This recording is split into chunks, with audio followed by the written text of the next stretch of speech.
আসসালামু আলাইকুম রহমতুল্লাহি ওবরাকাতু। সুপ্রিয় দর্শক শ্রোতা, সুবর্ণভূমি স্টুডিও থেকে আলোকিত মাহে রমজান অনুষ্ঠানে আপনাদেরকে স্বাগতম। আজ পবিত্র মাহে রমজান 1447 হিজরির দ্বিতীয়তম রোজায় আমরা উপস্থিত। আজকে স্টুডিওতে আমাদের সঙ্গে উপস্থিত হয়েছেন আমাদের নিয়মিত আলোচক মুফতি আরিফুল ইসলাম ফয়সাল দামাত বরকাতুহুম, সিনিয়র মুহাদ্দিস আল জামিয়াতুল ইসলামিয়া দৌড়াটানা মাদ্রাসা। আসসালামু আলাইকুম রহমতুল্লাহ। ওয়ালাইকুম আসসালাম রহমতুল্লাহ। শেখ কেমন আছেন? আলহামদুলিল্লাহ ভালো আছে, আপনি কেমন আছেন? আলহামদুলিল্লাহ। শেখ, আমাদের দর্শক শ্রোতাদেরকে সাথে করে নিয়ে আমরা নিয়মিত আলোচনায় আজকে উপস্থিত হয়েছি। সর্বপ্রথম আজ যে বিষয়টি রোজা এবং তারাবি সম্পর্কে আমরা আপনার থেকে জানতে চাই, সেটা হলো যে রোজা এবং তারাবির যে নিয়তটা আছে, এই নিয়তটা আসলে কিভাবে আমরা করতে পারি এবং এটা সঠিক যে তরিকাটা, সেটা যদি আমাদেরকে দর্শক শ্রোতা সহ আমাদের উদ্দেশ্যে যদি আপনি বলতেন। শুক্রিয়া। নিয়ত সম্পর্কে শরিয়াতের যে বিধান খুবই সহজ একটা বিষয়। আমাদের সমাজের ভিতরে নিয়তকে নিয়ে একটা মানুষ খুব কঠিন ভাবে। আসলে নিয়তটা খুবই সহজ একটা বিষয়, যে আপনি কি কাজ করবেন সেই কাজের লক্ষ্য উদ্দেশ্যকে ঠিক করা। যে আমি একটা কাজ করবো, এই কাজের লক্ষ্য কি সেটা ঠিক করা। যে আমি নামাজটা পড়বো, এটা কোন নামাজ, যেটা ফরজ নামাজ না সুন্নত না নফল, ঠিক করা। এটা আমি ফজরের নামাজ পড়ছি না জোহর না আসর, ঠিক করা। ঠিক করা মানে কি? মনে মনে একটা স্থির করা। এটাই হলো নিয়ত। আচ্ছা আচ্ছা। আমরা মনে করি যে নিয়ত মানে যে আমাদের দেশে বিভিন্ন বই আছে, সে বইয়ের মধ্যে নয়তুয়ান উসল্লি আর ইল্লাহে তাআলা বলে অনেক লম্বা লম্বা দোয়া, বিভিন্ন নামাজের দোয়া, বিভিন্ন নিয়ত ওখানে লেখা থাকে। তা আমরা মনে করি এটাই মানে পড়তে হবে। আসলে যারা লিখেছিলেন তারা আমাদের নিয়তকে শিখিয়েছিলেন। পড়তে হবে বিষয়টা, নিয়তটা পড়ার জিনিস নয়, নিয়তটা করার জিনিস। তা আমাদের সমাজে মানুষ মনে করে নিয়ত পড়তে হবে, এটা আসলে মানে বিশুদ্ধ ধারণা নয়, বরং নিয়তটা করতে হয় মনে মনে। ঠিক তদ্রূপভাবে আমাদের যে আমরা রোজা রাখবো, সিয়াম সাধনা করব, তো এই জন্য আমাদের নিয়তটা হতে হবে যে আমি রমজানের রোজা রাখছি বা রমজানের ফরজ রোজা রাখছি। ব্যাস এতটুকুই হইলেই, মনে মনে যে আমি এটা কল্পনা করে নিই, ব্যাস এটাই হলো আমার নিয়ত। এই জন্য আমাকে এটা করতে হবে না যে আমি রমজানের অমুকতম রোজা রাখতেছি, এই সেই। আমাদের সমাজে আমরা জানি, আমরা ছোটোবেলায় দেখেছি যে আমাদেরকে নিয়ত পড়ানো হতো, নয়তোয়ান আসুমা গদাম মিন শাহরি ইলা আখিরি পড়ানো হতো আমাদেরকে। এই নিয়ত পড়ানোর কোনো বিষয় নয়, বরং নিয়তটা হচ্ছে মনে মনে একটা আমি কি করছি ঠিক করে ফেলা, যে আমি রমজানের রোজা রাখছি, ফরজ রোজা রাখছি। এই নিয়ত করলেই। একটু যদি বলি যে আমার মনে মনে নিয়ত তো একটা আছেই, কিন্তু আমি ওইটাকে আরেকটু কন্টিনিউ করার জন্য এবং আরেকটু দৃঢ়তার সাথে আমি এটাকে বিবেচনায় আনার জন্য যদি আমি একটু মুখে কিছু বলতে চাই শেখ, সেক্ষেত্রে আমার কোনো দোয়া বা মুখে বলা এটা জরুরি কোনো বিষয় নয়। জি। তো যদি কেউ বলতে চায়, মনে নিয়ত রাখার পরে মুখে বলতে চায়, বলতে পারে, সমস্যা নেই, নিষেধ না, বলা যাবেই না ব্যাপারটা এমন নয়। তবে মুখে বলতেই হবে বিষয়টা এমনও নয়। জি। বিষয় সব উভয়ের মাঝখানে বিষয়টা। শরীয়তের ভিতরে নামাজ বলেন, রোজা বলেন, বিভিন্ন ইবাদত যেগুলো আমরা করি, সবগুলোর ভিতরে আপনার শুধু মনে মনে এটা আপনার উদ্দেশ্য ঠিক করলেই আপনার নিয়ত হয়ে গেল। অনুরূপভাবে তারাবির নামাজ, অনেকে তারাবির নামাজের নিয়ত খুব কঠিন, এই জন্য তারা নামাজ পড়তে ভয় পায়। এটা ভুল কথা। কিন্তু আমি শুধু নিয়ত করি এটা, যে আমি তারাবির নামাজ পড়ার নিয়ত করলাম, ব্যাস এতটুকু নিয়ত করলে কি হয়ে যাবে, আমরা তারাবি নামাজের নিয়ত হয়ে যাবে। সহজ বিষয়। আর দিন ও ইসরুন, দিন সহজ, কঠিন কোনো বিষয় নয়। জি জি, ধন্যবাদ শেখ।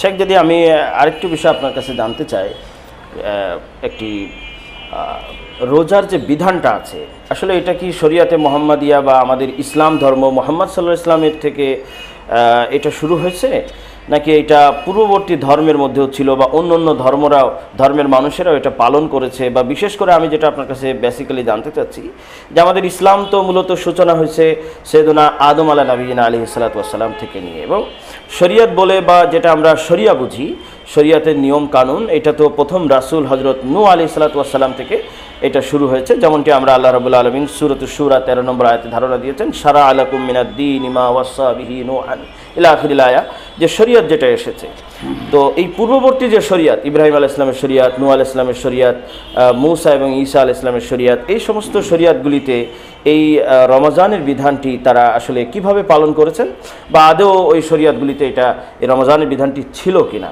নাকি আমাদের জন্য সম্পূর্ণ নতুন? এই ব্যাপারে যদি একটু ঐতিহাসিক ধারণা যদি শায়েখ আমাদেরকে দিতেন। খুবই সুন্দর একটা প্রশ্ন করেছেন। জি জি আমাদের এই প্রশ্নের জবাব আল্লাহ সুবহানাহু ওয়া তাআলার জি জি যেই আয়াতের মাধ্যমে রোজাকে ফরজ করা হয়েছে, কুতিবা আলাইকুমুস সিয়াম জি জি জি কামা কুতিবা আলাল্লাযীনা মিন ক্বাবলিকুম লাআল্লাকুম তাত্তাকুন। এখানে আল্লাহ তাআলা বাকারা 183 নম্বর হ্যাঁ, আয়াত। সূরা বাকারা 183 আয়াতের মধ্যে বলছেন, তাই এই আয়াতের মধ্যে আল্লাহ তাআলা আপনার এই প্রশ্নের জবাবটা দিয়ে দিয়েছেন। সুবহানাল্লাহ। যে আল্লাহ তাআলা আমাদের জন্য ওই আয়াতের মধ্যে বলতেছেন যে তোমাদের উপরে রোজাকে ফরজ করা হয়েছে যেমনটি ফরজ করা হয়েছিল পূর্ববর্তী উম্মতের উপরে। জি জি জি মানুষের একটা স্বভাব হলো এটা, মানুষ যখন নিজে কাজ করে কাজটা কঠিন মনে করে, কিন্তু যখন বলা হয় যে তোমার এই কাজটা কিন্তু আরও অনেক লোক করছে, জি তখন কিন্তু মানুষ সাহস পায় যে না, আমি কাজটা করতে একাক না, আমার সাথে আরও অনেক লোক করছে। তা আল্লাহ তাআলা আমাদেরকে ঠিক আমাদের মানব মনন যিনি স্রষ্টা তিনি ভালো বোঝেন। জি জি তিনি আমাদেরকে বললেন যে তোমাদের উপর রোজাকে ফরজ করা হয় যেমনটি পূর্ববর্তী উপরে ফরজ করা হয়েছিল। তা আমরা দেখতে পাই ঐতিহাসিক বিভিন্ন বর্ণনায়, জি জি ঐতিহাসিক হাদিসের মধ্যে সব উল্লেখ পাওয়া যায় না, তবে ঐতিহাসিক বিভিন্ন বর্ণনায় আমরা পাই এটা যে সাইয়েদনা আদম আলাইহিস সালাম থেকে নিয়ে প্রত্যেক যুগের নবীরাই কি করেছেন, এই রোজার এই সৌমের এই বিধান তারা পালন করেছেন।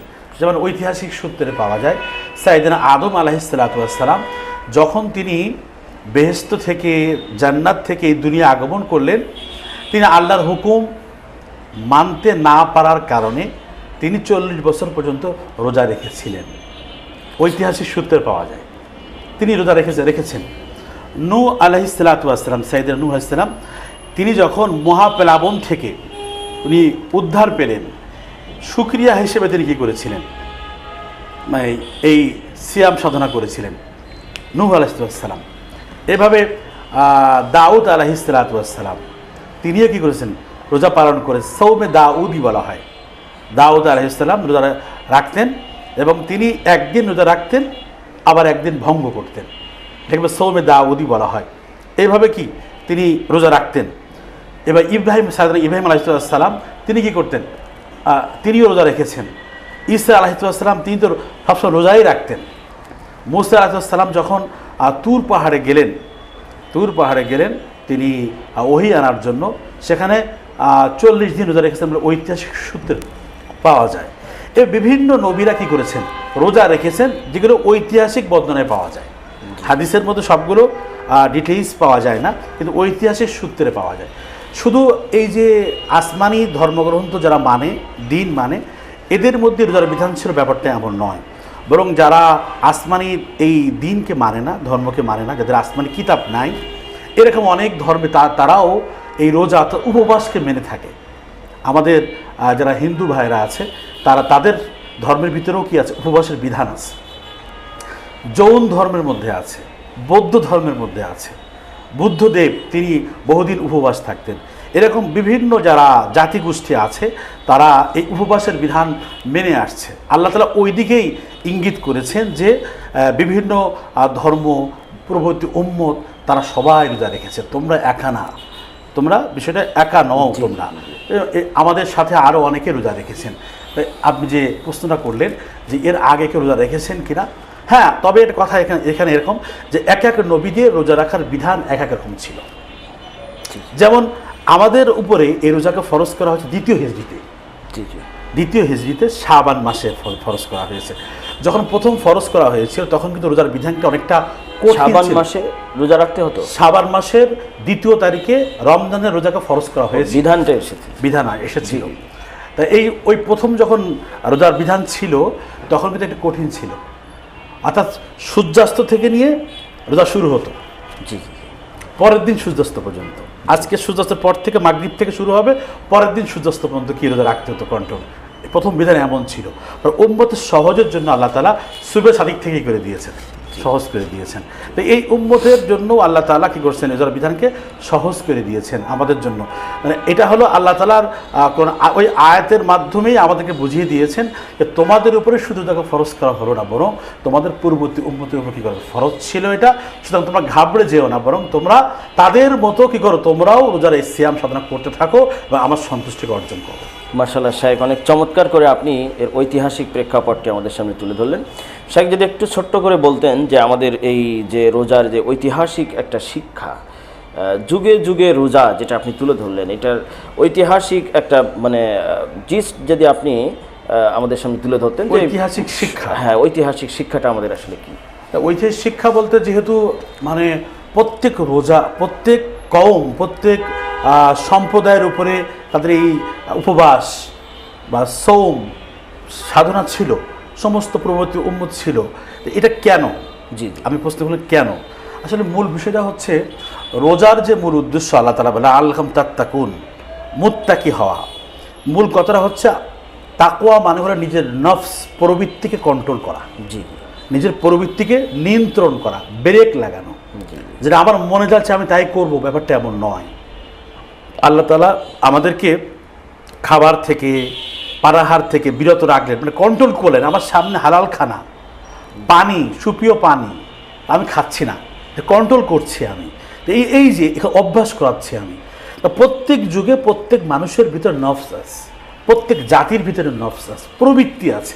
আল্লাহ তাআলা চেয়েছেন যে প্রত্যেক জাতি যেন তাদের নফসকে প্রবৃত্তি কন্ট্রোল করতে পারে। সুবহানাল্লাহ। তো এই জন্য আল্লাহ তাআলা এই ঐতিহাসিকভাবে, ইতিহাস যত নবীদের কথা আমি বললাম, সব জাতির মধ্যে আল্লাহ তাআলা চেয়েছেন যেন তাদের প্রবৃত্তি কন্ট্রোল হয়ে যায়, তাকওয়া চলে আসে, সবাই যেন আদর্শ আল্লাহর বান্দা হতে পারে, আল্লাহর হুকুমের সামনে আনুগত্য স্বীকার করতে পারে, প্রবৃত্তির অনুসরণ করে ধ্বংস না হয়ে যায়। এটা আল্লাহ তাআলার উদ্দেশ্য ছিল।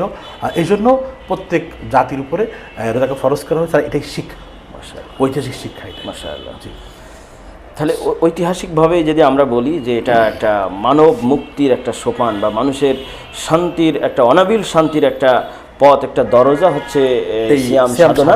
অবশ্যই বলতে পারি, অবশ্যই বলতে পারি। জি শেখ, ধন্যবাদ। অনেক সুন্দর কথা। আমাদের মধ্যে অনেকে প্রশ্ন করে, শেখ আপনি কিছু বলেন আমাদেরকে। জি জি। অনেকে প্রশ্ন করে যে আমাদের এই রোজার দিন রাত আমরা কিভাবে কাটাবো। জি জি। রমজান মোবারকের এই মাসগুলো আমরা সকাল থেকে নিয়ে রাত পর্যন্ত আমরা তো দিনের বেলা রোজা রাখি, রাতের তারাবি পড়ি, এছাড়াও আরও কি কি আমল করতে পারি, যদি আপনি সেটা আমাদের সাথে বলতেন। জি শেখ, এটা আমার জন্য অনেক গুরুত্বপূর্ণ, আমিও কিভাবে আমল করতে পারি এবং দর্শক শ্রোতা আমরা যারা শুনছি দেখছি, আমরা সকলে মিলেই কিভাবে আমাদের এই রমজানকে আমলময় করতে পারি এবং বরকতময় করতে পারি, সেটাই হচ্ছে আমাদের বড় চিন্তা। আমরা এখন রহমতের দশক অতিক্রম করছি। তো মোহতারাম, আপনার আদেশে যদি আমি বলি, ছোট্ট করে একটি হাদিস আমি আলোচনা করতে পারি। রাসূলুল্লাহ সাল্লাল্লাহু আলাইহি ওয়াসাল্লাম একদিন ঘোষণা করলেন যে তোমাদের মাঝে কে আছো যে আমি তাকে এমন একটি হাদিস শোনাবো যে সেই হাদিসটির উপরে সে নিজেও আমল করবে এবং সেই হাদিস সে অন্যদের কাছে পৌঁছে দিবে। তো তৎক্ষণাৎ হযরত সাইয়েদুনা আবু হুরায়রা রাদিয়াল্লাহু তাআলা আনহু তিনি উপস্থিত হলেন এবং বললেন যে ইয়া রাসূলুল্লাহ, আমি রাজি আছি। তখন নবীজি সাল্লাল্লাহু আলাইহি ওয়াসাল্লাম ওনাকে 5টি আমলের কথা তুলে ধরলেন, 5টি উপদেশের কথা তুলে ধরলেন। 1 নম্বরে রাসূলুল্লাহ সাল্লাল্লাহু আলাইহি ওয়াসাল্লাম বললেন এবং আবু হুরায়রা রাদিয়াল্লাহু তাআলার হাত ধরলেন রাসূলুল্লাহ, ধরে 5টি গুণে গুণে বললেন। 1 নম্বর, নবীজি সাল্লাল্লাহু আলাইহি ওয়াসাল্লাম বললেন যে হে আবু হুরায়রা, ইত্তাকিল মাহারিমা তাকুন আবাদান নাস, তুমি মাসব্যাপী হারাম থেকে, জীবনব্যাপী, বছরব্যাপী নিষিদ্ধ এবং হারাম কাজ থেকে বিরত থাকো, তাহলে তুমি সর্বশ্রেষ্ঠ ইবাদত গুজার হয়ে যাবে। সুবহানাল্লাহ। এরপরে 2 নম্বরে রাসূলুল্লাহ সাল্লাল্লাহু আলাইহি ওয়াসাল্লাম বললেন ওয়ারজা বিমা কাসামাহুল্লাহু লাকা তাকুন আগনান নাস, যে হে আবু হুরায়রা, তুমি আল্লাহ তোমাকে যতটুকু হালাল রিজিক দিয়েছেন এতটুকুর উপরে তুমি কানাত করো, অল্পে তুষ্টি হও, তাহলে তুমি পৃথিবীর মধ্যে সর্বশ্রেষ্ঠ ধনী হয়ে যাবে, সুবহানাল্লাহ, স্বাবলম্বী হয়ে যাবে। এরপরে 3 নম্বরে রাসূলুল্লাহ সাল্লাল্লাহু আলাইহি ওয়াসাল্লাম বললেন ওয়া আহসিন ইলা জারিকা তাকুন মুমিনা, যে তোমার প্রতিবেশীর সঙ্গে তুমি সদাচার করো, তাহলে তুমি পূর্ণ মুমিন হতে পারবে, কামিল মুমিন হতে পারবে। সুবহানাল্লাহ। শেখ, এই জায়গাটাতেই যদি আমি আমার দিকে লক্ষ্য করি, আমি কতটুকু আমার প্রতিবেশীর সঙ্গে সদাচার করতে পারছি। আসলে রাসূলুল্লাহ সাল্লাল্লাহু আলাইহি ওয়াসাল্লাম তো এমনটিও বলেছেন যে যদি তুমি ফল কিনে নিয়ে ঘরে যাও, অর্থাৎ চাল ডাল নিত্য প্রয়োজনীয় আসবাব, এটা তো স্বাভাবিক, সকলেই করে, কিন্তু এর অতিরিক্ত গিয়ে যদি একটু ফল ফলাদি ইত্যাদি কিনে নিয়ে তুমি ঘরে যাচ্ছ, আর তোমার প্রতিবেশী যদি এটা দেখে ফেলে, তো রাসূলুল্লাহ সাল্লাল্লাহু আলাইহি ওয়াসাল্লাম বলছেন তাহলে অবশ্য কিছু ফল তার বাসাতে পাঠাও। সুবহানাল্লাহ। শেখ, আরও আশ্চর্য হয়ে যেতে হয়, নবীজি বলছেন যে দেখো তোমার বাচ্চাকে তুমি ফল কেটে দিয়েছো, তোমার বাচ্চা এই ফল খেতে খেতে বাহিরে গেল এবং প্রতিবেশীর বাচ্চার সামনে চলে আসলো, অথচ তুমি তার ঘরে ফল পৌঁছালে না। এটা যেন না হয়। যদি তুমি ফল পৌঁছাতে না পারো, তাহলে তোমার বাচ্চাকে সেভাবে তুমি খেতে দাও যাতে সে ফল প্রতিবেশীর সামনে প্রকাশ না পায়। সুবহানাল্লাহ বিহামদিহি। মানবতার নবী রাহমাতুল্লিল আলামিন সাল্লাল্লাহু আলাইহি ওয়াসাল্লাম কত চমৎকার হিদায়াত আমাদের জন্য দিয়েছেন। 4 নম্বরে রাসূলুল্লাহ সাল্লাল্লাহু আলাইহি ওয়াসাল্লাম বললেন যে দেখো, ওয়া আহিব্বা লিন-নাস মা তুহিব্বু লিনাফসিক। তুমি নিজের জন্য সেই জিনিসটাই পছন্দ করো, সেটা যে ধরনের জিনিস হোক, কোনো কথা হোক, কোনো সিদ্ধান্ত হোক, কোনো দান অনুদান হোক, যাই হোক না কেন, তুমি নিজের জন্য সেটাই পছন্দ করো, অপরের জন্য সেটাই পছন্দ করো যা তুমি নিজের জন্য পছন্দ করো। জি। তো এই নির্দেশ যদি আমরা ফলো করি সাহেব, তো আমি মনে করি আমাদের সমাজে, আমাদের পরিবারে সৌহার্দ্য, সম্প্রীতি এবং পারস্পরিক যে সাম্যতা, ন্যায্যতা এবং মহব্বত, ভালোবাসা, এগুলি কিন্তু বহুগুণে সাহেব বেড়ে যাবে আমরা যদি রাসূলুল্লাহ সাল্লাল্লাহু আলাইহি ওয়াসাল্লামের এই আদর্শগুলি ফলো করে আমাদের রমজানকে কাটাই। বিশেষ করে ইফতারের সময় যদি আমরা একটু খেয়াল রাখি আমাদের প্রতিবেশীদের দিকে, আমাদের আশেপাশের মানুষগুলির দিকে। 5 নম্বরে রাসূলুল্লাহ সাল্লাল্লাহু আলাইহি ওয়াসাল্লাম বললেন, ওয়ালা তুকসিরিজ জিহকা ফাইন্না কাসরাতাজ জিহকি তুমিতুল কলব। যে তোমরা হাসি বেশি করো না, রং তামাশা, হাসি ঠাট্টা, অহেতুক কাজ, এগুলি থেকে আমাদেরকে বিরত থাকতে হবে। কারণ এই বেশি হাসি এটা দিলকে মৃত্যুতে ঠেলে দেয়, দিলকে মেরে ফেলে এবং দিল মন্দা হয়ে যায়। তো রমজানের উদ্দেশ্য যেহেতু দিলকে সজীব করা এবং ঈমানের নূরে আলোকিত করা, এজন্য এই হাসি থেকে আমাদেরকে বিরত থাকতে হবে। 5টি কথা বলেন আপনি, এই 5টি কাজ যদি আমরা প্রত্যেকেই আমাদের জীবনে বাস্তবায়ন করতে পারি, তাহলে আমাদের রমজান সুন্দরভাবে কাটবে আশা করি ইনশাআল্লাহ। আমাদের রমজান সত্যই আলোকিত রমজান হবে, আলোকিত রমজান হবে। জি জি। এ প্রসঙ্গে নবী করিম সাল্লাল্লাহু আলাইহি ওয়াসাল্লামের 3টা আমল ছিল রমজানে, যা আমি একটু যোগ করি আপনার সাথে। 1 নম্বর হচ্ছে তিনি ইবাদতের জন্য মজবুতির সাথে ইবাদত বন্দেগী করতেন। জি জি। হাদিসের মধ্যে লুঙ্গির গিঁটকে শক্ত করতেন, অর্থাৎ খুব ইবাদত বন্দেগী করতেন এবং তার পা ফুলে যেত। 2 নম্বর তিনি বেশি বেশি দান করতেন। আর 3 নম্বর আমল ছিল নফল ইবাদত, মানে বেশি বেশি ক্রন্দন করতেন। এই 3টা আমল আমাদের মধ্যে আমরা নিয়ে আসি, তাহলে আশা করা যায় নবী ইসলামের আদর্শকে অনুসরণ করা হবে। শেখ, এই পর্যায়ে আমি আপনার কাছে একটা প্রশ্ন করতে চাই, সেটা হচ্ছে যে রোজা রেখে অনেকে প্রশ্ন করেন, আমাদেরকে জানতে চান, রোজা রেখে টুথপেস্ট ব্যবহার করা, পাউডার ব্যবহার করা, এটা কতটুকু জায়েজ আছে সম্পর্কে? শেখ, রোজা রেখে টুথপেস্ট, পাউডার, গুল, মাজন, কয়লা এগুলি ব্যবহার করা অনুচিত। তার কারণ এগুলোর অনেক সময় পাউডারের গুঁড়া, টুথপেস্টের স্বাদ এগুলি যদি গলায় চলে যায় তাহলে কিন্তু রোজা নষ্ট হয়ে যাবে। এই জন্য ফুকাহা ইকরাম বলছেন যে এগুলি ব্যবহার না করা। হ্যাঁ, মিসওয়াক ব্যবহার করতে পারে, মিসওয়াকের তিতো স্বাদ যদি গলায় চলে যায় রোজার কোনো অসুবিধা হবে না। সেক্ষেত্রে আমরা মিসওয়াকের ব্যাপারে উদ্বুদ্ধ করব। আমরা টুথপেস্ট সহ এই ধরনের কয়লা বা এরকম মাজন, পাউডার এগুলি থেকে আমরা বিরত থাকাই ভালো। আরেকটি প্রশ্ন অনেকে করে থাকে যে হচ্ছে এই রোজা রেখে অনেকে রক্তর প্রয়োজন পড়ে, জি, রক্ত দেওয়া বা রক্ত নেওয়া, জি, এ সম্পর্কে শরীয়তের বিধান কি, যে একজন ব্যক্তির রোজা রেখে এগুলো রক্ত দেওয়া নেওয়া করতে পারবে কিনা? জি স্যার, কোনো রোজাদার ব্যক্তি যদি রক্ত নিতে চায় এমার্জেন্সি কারণে, তো সে নিতে পারে, এতে রোজার অসুবিধা হবে না। কারণ এটা শিরার ভিতরে পুশ করা হয়, এটা পেটের ভিতরে যায় না। আর যদি কেউ দিতে চায় তো সেই ক্ষেত্রে যদি সে খুব ক্লান্তি অনুভব না করে দিতে পারে। বাকি যদি খুব ক্লান্ত হয়ে যাবে, রিস্ক হয়ে যাবে এবং সে বেশি অসুস্থ হয়ে যাবে, রোজার জন্য ক্ষতিকর হবে, এমনটি হলে ফুকাহা ইকরাম বলছেন যে এটা মাকরুহ হবে। আমরা এর প্রাসঙ্গিকভাবে তো আমার ডায়ালিসিস যেটা করা হয়, জি, ডায়ালিসিস, সেখানে তো রক্ত, শরীরের রক্ত নিয়েই পরিশোধন করা হয়, এটাও তো রোজা ভাঙ্গের কারণ, কোনো অসুবিধা নেই, কোনো অসুবিধা নেই। শুকরিয়া অনেক। জি, ধন্যবাদ শেখ। আজকের এই আলোকিত মাহে রমজান অনুষ্ঠানে আমাদের সঙ্গে যে দর্শক এবং শ্রোতা আপনারা সময় দিয়েছেন, আপনাদেরকে আন্তরিক মোবারকবাদ। দর্শক শ্রোতা, আপনাদেরকে জানিয়ে রাখি, সুবর্ণভূমি স্টুডিও থেকে আমাদের আয়োজিত আলোকিত রমজানে আপনারা নিয়মিত যদি আপনারা উপস্থিত থাকেন, আমাদের সঙ্গে যুক্ত থাকেন, তো আপনারা আমাদের কমেন্ট বক্সে আপনাদের বিভিন্ন প্রশ্ন এবং জানবার থাকলে আপনারা সেগুলি প্রশ্ন আকারে কমেন্ট বক্সে দিতে পারেন। ইনশাআল্লাহ আমরা পরবর্তী অনুষ্ঠানে সেটার উত্তর দেওয়ার চেষ্টা করব। সকলকে ধন্যবাদ। পবিত্র মাহে রমজান আমাদের জন্য কল্যাণময় হোক। আসসালামু আলাইকুম ওয়া রাহমাতুল্লাহি ওয়া বারাকাতুহু।